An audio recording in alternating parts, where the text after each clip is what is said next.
My name's Hamden Baskin. I have the pleasure of saying a few comments about Judge George W. Greer, who I've known for north of 20 years, probably more than that. I first met George Greer, who prefers to be called George Greer, but I still call him Judge Greer. Most lawyers do, even though he's been off the bench a little while. He was a giant on the bench, and old habits are hard to break. Judge Greer was on the probate bench for about 12 years, and I had most of my experience with him. But in my experience with Judge Greer, I got to know him personally very well.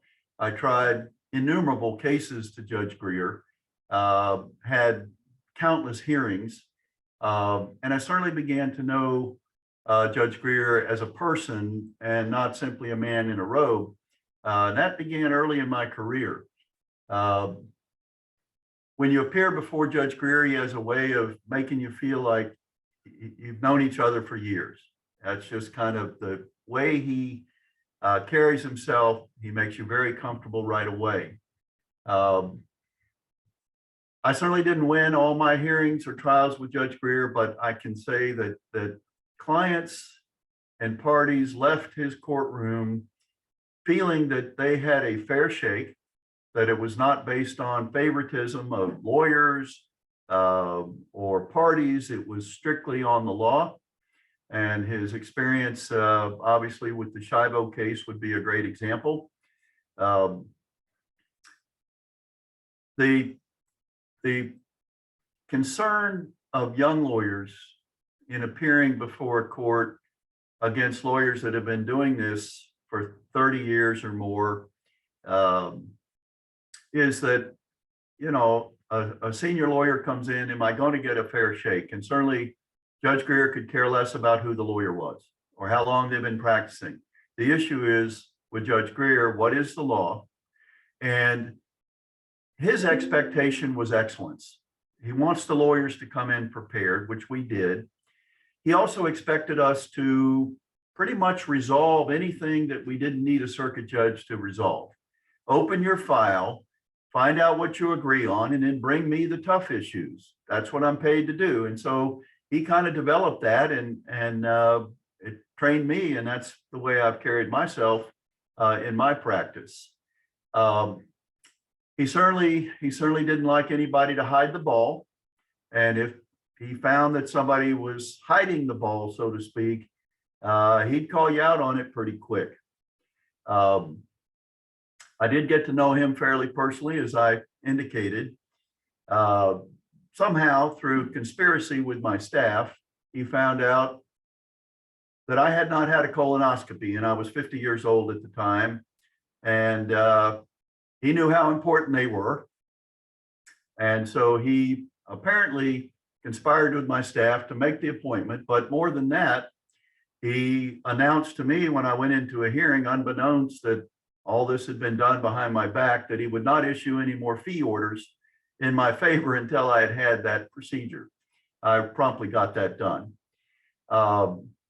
Additionally, I would call Judge Greer personally sometimes and kick around issues because he was very experienced as a county commissioner. He knows real estate better than about any lawyer around.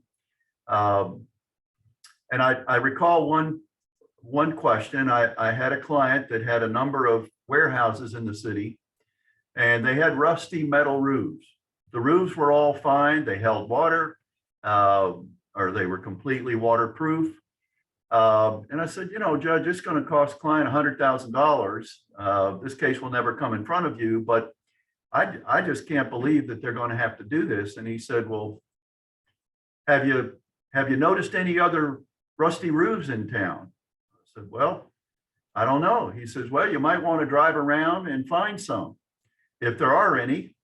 And I suspect there are. You may want to ask the city attorney whether they are issuing citations for all the owners of buildings that have rusty metal roofs.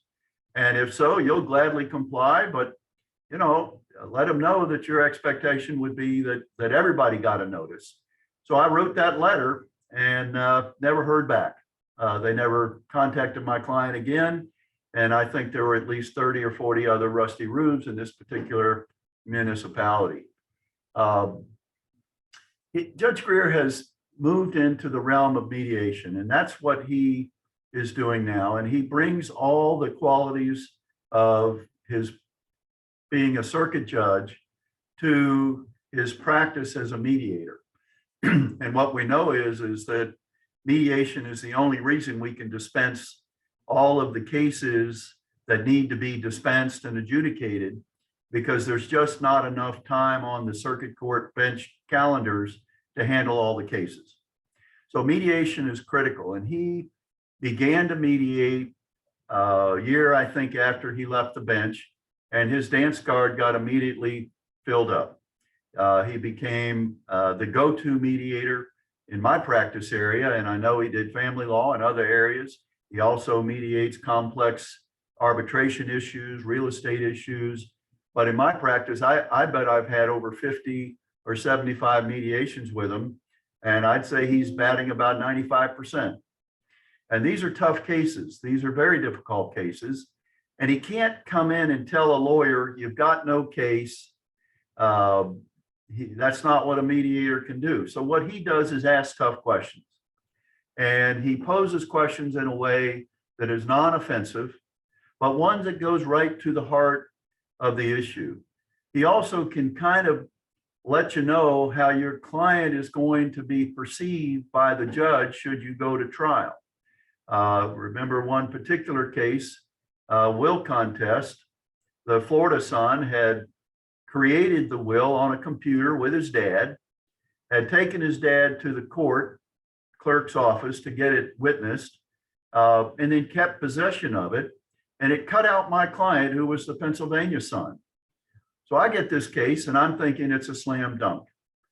Well, as we got into this thing in mediation, we found out that maybe not so fast.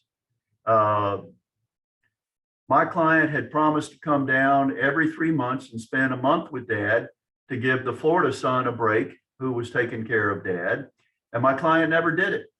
He just kind of had an expectation he would get half. And that was very important to his father.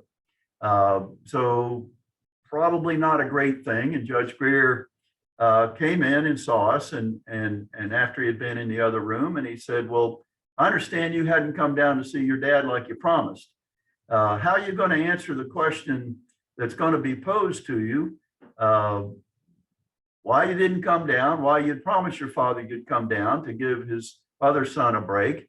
And what's your answer? Well, my client kind of hemmed and hawed and said, well, you know, I'm busy and I've got this and that. And he said, well, that's fine. He said, it might be a question as to how a court will perceive such testimony. And I can tell you, you're pressing a little bit to come up with an answer. He said, I got to tell you, your brother comes across quite honestly. And he readily admitted that he prepared the will, that your dad doesn't like lawyers. And he simply comes across very honest. And at the end of the day, these will contests involve many times whether the judge feels that one of the other parties is honest. If they do, it's going to clear the deck.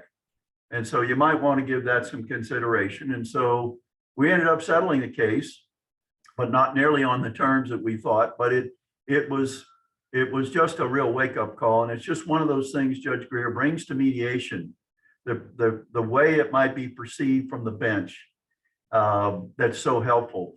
We're blessed to have him as a mediator in this area, and I'm proud to call him a friend. So I do appreciate the opportunity to be able to give some remarks on Judge Greer, and I know that you're going to enjoy the seminar that follows. Thank you.